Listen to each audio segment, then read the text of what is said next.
ići. I to je ključ. Tada je bilo priče o tome kako malo ljutnje sa strane rukovodstva Krajine da vojska Republike Srpske nije intervenisala u slučaju i nije izvela protiv napada u slučaju napada Hrvatske na Krajinu. Ali tu je kritika bila besmislena jer naprosto tih rezervnih snaga i vojske Republike Srpske nije ni bilo koja je mogla tamo da pređe i da se bori i da da podršku Srpskoj Krajini. To je jedna za Srbe u kraju jedna tužna priča.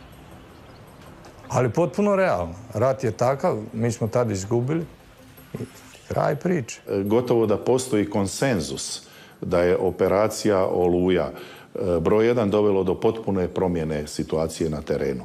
Broj 2 demonstriralo da je odnos snaga bitno drugačiji nego što se do tada vjerovalo. Do tada se vjerovalo ipak Srbi kontroliraju jugoslavensku vojsku, ipak je to jaka armija, plus svi ti dragovoljci, dobrovoljci ili kako li su se zvali u Bosni i Hercegovini i u takozvanim krajinama, oni imaju vojnu premoć.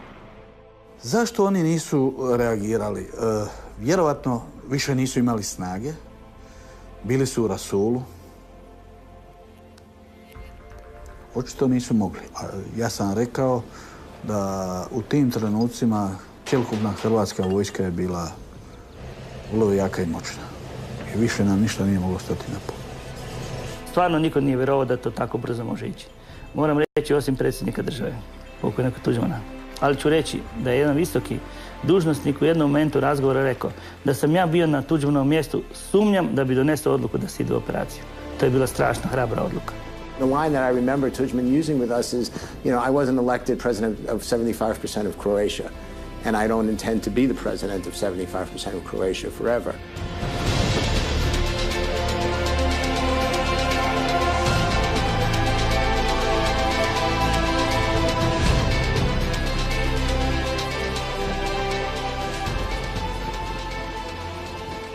Kninu je agresija na Hrvatsku počela, mi smo znali da će u Kninu i završiti, a i završila je u Kninu. A isto tako u tom trenutku ne možemo sakriti ni emocije. Sjetili smo se svih naših poginulih, naših ranjenih, znali smo koliko je krvi, koliko je truda, koliko je suza i koliko je majki zaplakalo. I još danas to uvijek držim da je svaka žrtva, svaki hrvatski branitelj koji je dao život za domovinu, da je ta žrtva jednako vrijedna i da ju treba jednako poštivati. Ne bi bio toliko hrabar izdvojiti neko ime, jer mislim da bi to bila uvreda prema svim ostalima koji su dali svoje živote za našu domovinu. Naših prijatelja jako puno je poginulo, ranjeno, nestalih, stradalih. Moramo poštivati te ljude i da oni budu nešto što svi skupo u Hrvatskoj nikad ne smijemo zaboraviti. Sjetit ću se i onih Vukovaraca koji su prošli početnu epopeju, kad još drugi nisu ni mislili da će biti rata. Uništen je cijeli jedan grad. Teško je to bilo kad izgubite svog prijatelja ili suboca, teško. To su bili najteži trenuci, kad je neko poginuo i odlazak na sprovod. Teško je bilo. A znao sam da sam mogao i ja biti na tom mjestu. Ono što mi se najviše urezalo u sjećanje je jedna situacija iz 1992. godine na južnom bojištu.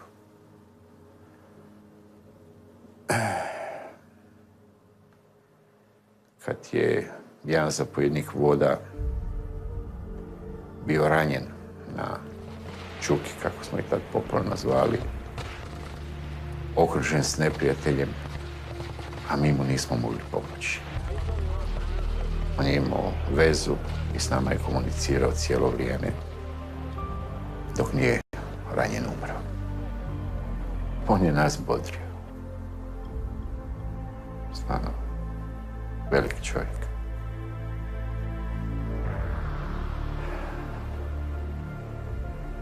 Bio je svjestan svega. I znao je da mu ne možemo pomoći.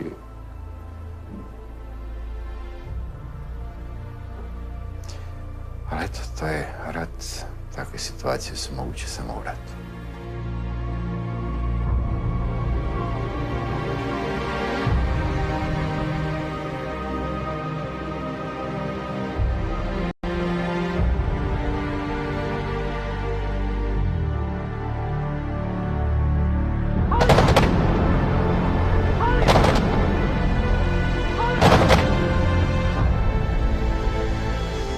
4. kolovoza 1995. u 5 sati pokrenuta je hrvatska vojno-redarstvena operacija Oluja.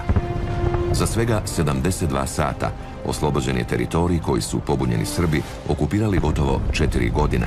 No godinu Oluje pamtimo po napadajnim operacijama hrvatskih oružanih snaga koje su trajale od studenog 1994. do listopada 1995. Oluja i sva djelovanja tijekom Domovinskog rata ne bi se dogodila da nije bilo neslomljivog duha hrvatskih vojnika koji su obranili i stvorili svoju domovinu.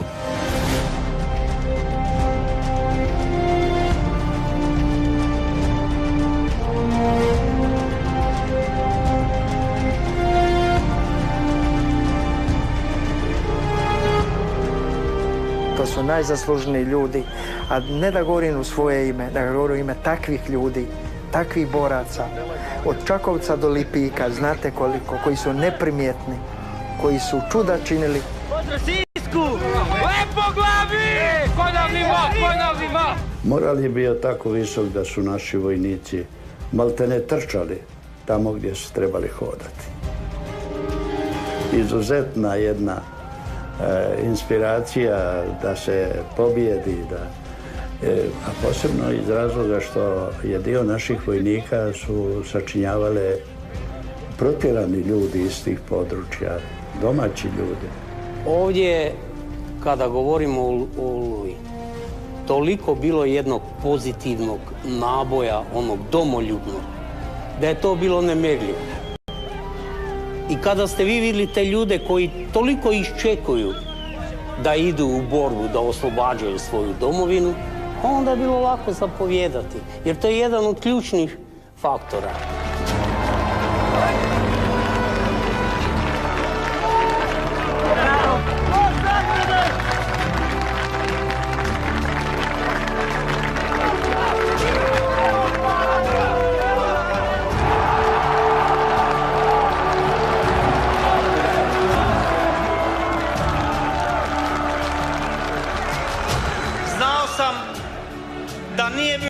zločinačkog poduhvata i da je Hrvatska vojska, Hrvatska policija časno oslobodila svoju domovinu. Ovo je naša zajednička pobjeda. Bila je Oluja u ratu, ovo je pravna Oluja. Pobjedili smo, ovo je točka na i. Rat pripada povijesti. Budućnost je pred nama. Budućnost je u